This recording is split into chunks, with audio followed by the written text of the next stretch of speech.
This video is about belly dancing posture.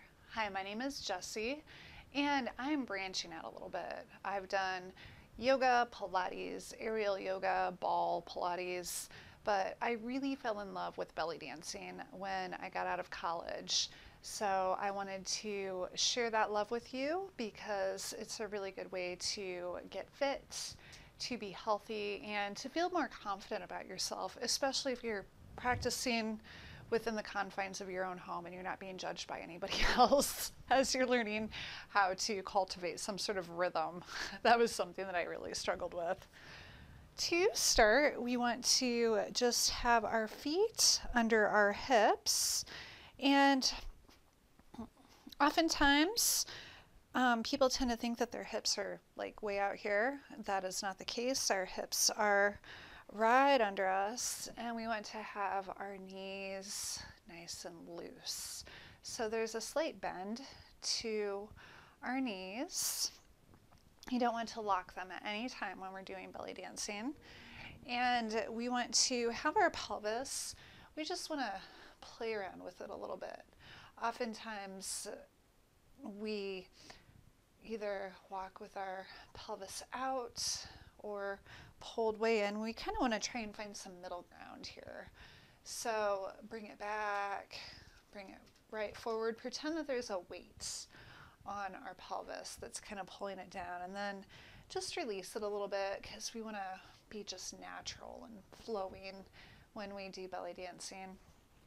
So remembering not to lock the knees, remembering to keep the pelvis in a little bit. And as we do this dancing, we want to try and create some length in our torso.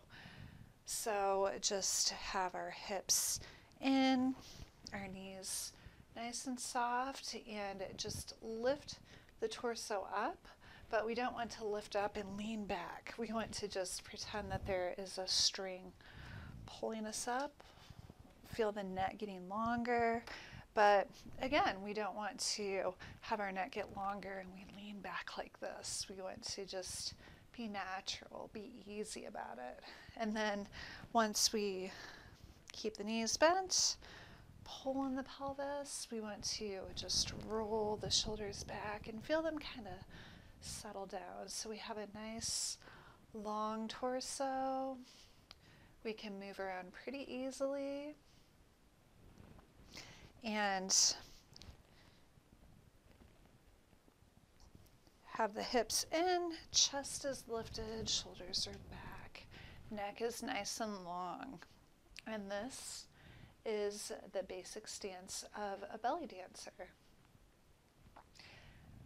Now that we have all of this covered, you'll be ready for the next video where we start going into belly dancing basics, and we're just going to do step by step. We'll go in depth on all of the different moves so that you can be comfortable and work your way up to doing short little dances so that you can learn how to do it and put it all together and be confident. Thank you so much for joining me. If you like this video, please like, subscribe, share, and check me out on Instagram as well. Until next time, may love and light be yours.